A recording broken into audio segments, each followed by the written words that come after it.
Break के बाद एक बार फिर से आपका स्वागत है। आप देख रहे हैं टैक्स गुरु और आपके सवालों का जवाब देने के लिए हमारे साथ हैं जाने माने टैक्स एक्सपर्ट मुकेश पटेल साहब, जो कि अहमदाबाद से जुड़ चुके हैं। सवाल लेते हैं नई दिल्ली से, जहां से उषा अरोड़ा जी हमारे साथ फोन लाइन पर बन चुकी हैं। उषा जी बताएं, क्या सवाल आपके पास? नमस्कार टैक्स गुरु जी। जी नमस्कार। I am in the process of selling a flat. तो मैं ये जानना चाह रही हूँ कॉस्ट ऑफ इम्प्रूवमेंट का जो एक्सपेंस होता है उसमें एक तो क्या क्या इंक्लूड होगा, कितने पीरियड का एक्सपेंस इंक्लूड होगा, कितना परसेंटेज तक उसको कवर किया जा सकता है, because buyer is ready to pay for the cost of improvement, लेकिन वो रजिस्ट्री कॉस्ट से अलग रखना चाहता है सो दैट उनका एक्सपेंस स्टैम्प ड्यूटी बच सके। बट एज अ सेलर मेरी टैक्स लायबिलिटी वो किस चीज में बनेगी? कैपिटल गेन में इंक्लूड होगा, इंडेक्सेशन में होगा, या मैं 20% स्लैब शॉर्ट टर्म में होगा?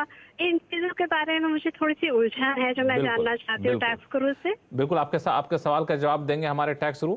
मैं समझ सकता हूं कि जो आपका बायर है वो ये कॉस्ट इंक्लूड नहीं करना चाहता डीड में, क्योंकि अदरवाइज उसको उस पर स्टैंप ड्यूटी देनी पड़ेगी।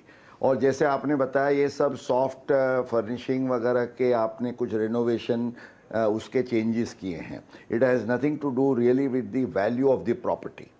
तो अगर ये पैसा जो आपने खर्च किया है वही अमाउंट आपको रीइंबर्समेंट के तौर पे मिलती है, तो एक दूसरे के सामने वो आप सेट ऑफ करके उस पर कोई टैक्स भरने का सवाल नहीं होता। अगर उसको शॉर्ट टर्म में भी गिना जाए but back to back it is the same amount, so there will be no tax. आप इसमें इंडेक्सेशन का टेम्पटेशन मत रखिए अगर 2 साल से ज़्यादा भी है तो, क्योंकि अगर आप उसको डीड में इंक्लूड नहीं करते हैं तो इंडेक्सेशन करके उसको क्लेम करना वो अलग से मुश्किल है। कई बार लक्ष्मण जी ये होता है कि लोग अपना फर्नीचर फिक्सचर के साथ जो फ्लैट बेचते हैं तो उसको अलग वैल्यू इसलिए करते हैं क्योंकि फर्नीचर फिक्सचर में अगर गेन भी होता है तो वो टैक्सेबल नहीं है, क्योंकि furniture fixture is not a capital asset with in the meaning of the income tax act. तो ये प्लानिंग को लक्ष्य में रखते हुए उषा जी अपना स्ट्रक्चर कर सकेंगी। बिल्कुल उषा जी, आपको किसी भी तरह की चिंता करने की ज़रूरत नहीं है, और जैसा कि हमारे टैक्स गुरु ने बताया आप बिल्कुल इस प्रावधानों का ध्यान में रखते हुए अपनी टैक्स की प्लानिंग कर सकते हैं। मुकेश जी, अगला सवाल नहीं, इससे पहले एक मुद्दा जो आता है बार बार वो है ऑफिशियल रिम्बर्समेंट का। आमतौर पर ऑफिशियल रिम्बर्समेंट के तौर पर जो पैसे मिलते हैं लोग मान के चलते हैं उस पर टैक्स नहीं देना पड़ता है। उसमें क्या पेच है कि वाकई उस पर टैक्स नहीं बनता है या फिर टैक्स की देनदारी बनती है, उससे बचने का कोई तरीका है?